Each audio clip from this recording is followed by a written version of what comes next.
Loué soit Jésus-Christ qui a donné sa vie pour nous.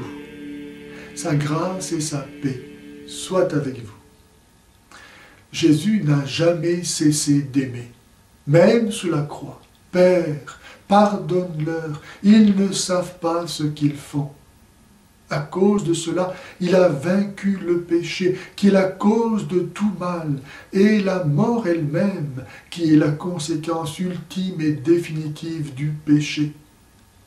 Certes, cette victoire ne supprime pas les souffrances temporelles, mais elle en fait éviter bien des nouvelles, et surtout, elle nous donne Jésus, lui qui est passé en faisant le bien.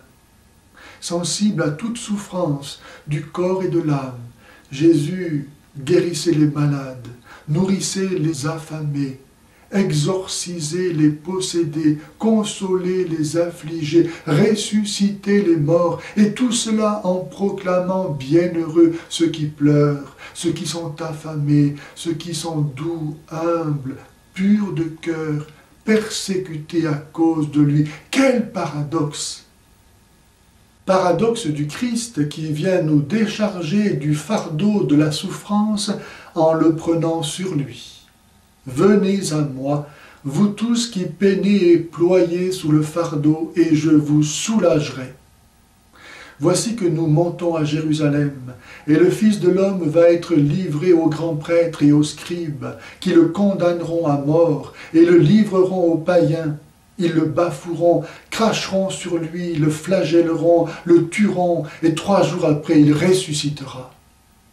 Jésus est allé au-devant de la croix en pleine conscience, parce que c'est pour cela qu'il est venu, détruire par son sacrifice volontaire les œuvres du diable. De nombreux textes de l'Ancien Testament l'ont annoncé. Bien qu'innocent, Jésus s'est chargé des souffrances des hommes parce qu'il s'est chargé de tous leurs péchés. C'est comme si Jésus avait dit au Père, « Père, je t'en prie, considère que je suis responsable des péchés des hommes. » Vous imaginez, lui, le Saint, qui ne fait qu'un avec le Père, dire une chose pareille? C'est pourquoi tout son être en a été révulsé jusqu'à en transpirer du sang. C'est pourquoi le Seigneur a fait retomber sur lui toutes nos fautes. Le Seigneur a voulu l'écraser par la souffrance. Lui qui n'avait pas connu le péché, il l'a pour nous identifié au péché. Tout le péché de l'homme, dans son étendue et sa profondeur, est devenu la véritable cause de la souffrance du Christ. La souffrance humaine a atteint dans la passion du Christ son sommet, en raison de la perfection du Christ, mais a aussi revêtu une dimension totalement nouvelle, liée à l'amour qui crée le bien, en le tirant même du mal, en le tirant au moyen de la souffrance. Si Jésus a pu effacer les péchés, c'est parce qu'il les a assumés avec un amour qui surpasse le mal de tout péché. C'est facile de dire « je t'aime » quand tout va bien. Quand vous avez de l'argent plein les poches, des amis, vous en avez tant que vous en voulez. Mais c'est le jour où vous allez être dans la misère que vous allez voir qui sont vos vrais amis. Ce seront ceux qui prendront de la peine pour vous. Ainsi, c'est par son obéissance, par la vérité de sa souffrance, que Jésus nous a montré la vérité de son amour et a transformé la souffrance en preuve de l'amour, c'est-à-dire en amour. C'est pour avoir compris cela que saint François d'Assise identifiait la joie parfaite avec la plus profonde déréliction, que saint Jacques appelle la joie suprême.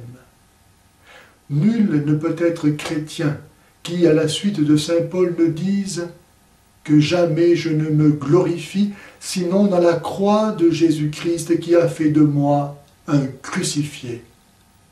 Certes, le langage de la croix est folie pour ceux qui se perdent, mais pour ceux qui se sauvent, pour nous, il est puissance de Dieu. Seuls ceux qui reconnaissent en Jésus l'amour de Dieu sont aussi capables d'accepter la révélation du sens de la souffrance. Pour les autres, la souffrance n'est que l'avant-goût de l'enfer où ils vont, parce qu'ils refusent de croire à l'amour fou de Dieu pour eux, qui seul suffit. Comme le dit Benoît XVI, seul un Dieu qui nous aime, jusqu'à prendre sur lui nos blessures et nos souffrances, et surtout celles de l'innocent. Seul un tel Dieu est digne de foi.